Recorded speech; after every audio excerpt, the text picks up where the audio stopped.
C'est quoi les péchés? Les péchés sont des pensées, des paroles et des gestes qui vont contre la loi divine. Mais c'est quoi la loi divine? Ce n'est pas un livre énorme avec une liste infinie de préceptes, mais comme le dit Jésus, la loi consiste en l'amour envers Dieu et envers le prochain. Celui qui aime Dieu et son prochain accomplit la loi. Commettre un péché est donc agir contre l'amour envers Dieu ou envers le prochain.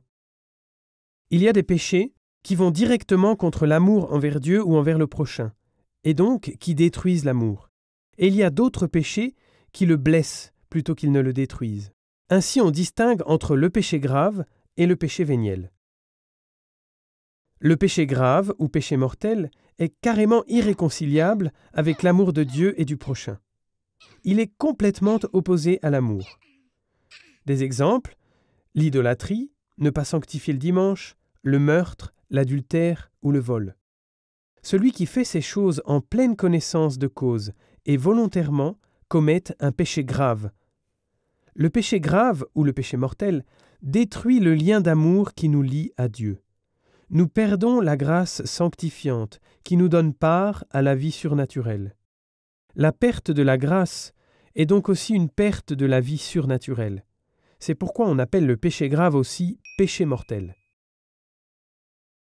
Comme tout péché, le péché véniel aussi comporte un désordre. Mais ce désordre n'atteint pas directement l'amour de Dieu ou du prochain. Il n'est pas aussi destructeur que le péché mortel.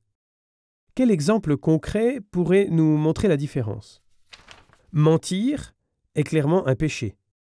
Le péché est grave quand je trompe quelqu'un concernant une affaire importante ou quand je lui porte préjudice.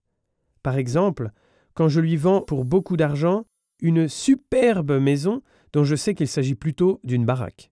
Cela va directement contre l'amour envers le prochain. Si par contre je dis à un autre, sans avoir l'intention de faire du mal, que son jeu de violoncelle m'a plu alors que je n'aime pas le violoncelle, c'est en soi normalement un péché plutôt véniel. Le péché véniel n'est pas aussi pesant. Il nuit à l'amour, mais il ne le détruit pas. Il n'est pas bien pour autant. Il fait des dégâts. C'est un péché qui, comme l'autre, doit être évité. Cela vaut d'autant plus que des péchés véniels commis, souvent, nous font tomber plus vite dans les péchés mortels.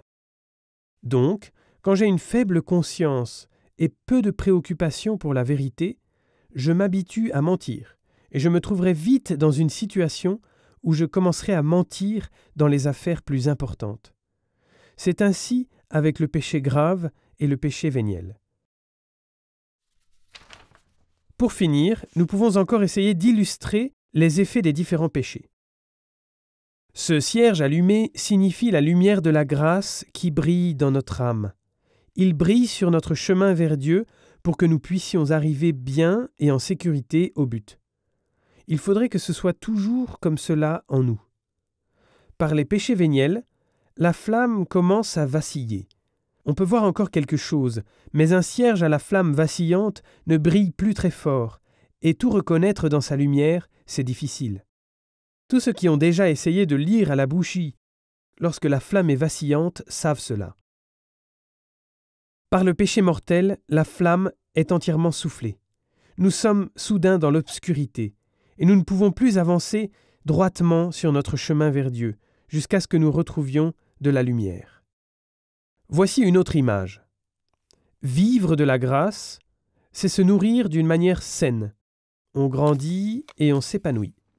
Les péchés véniels sont ou bien des choses difficiles à digérer, ou bien des aliments mangés en trop grande quantité. Dans les deux cas, cela fait mal à l'estomac. Les péchés graves, par contre, sont comme du poison. Alors là, c'est fini. Alors que nous pouvons réparer nous-mêmes la plupart des péchés véniels, les péchés graves, quant à eux, exigent de l'aide de l'extérieur. Et cette aide vient à nous de Dieu, dans le sacrement de la réconciliation. Et pour conclure avec ces images, ce sacrement nous fait donc vivre à nouveau, revivre. Et encore, la lumière de la grâce est rallumée en nous.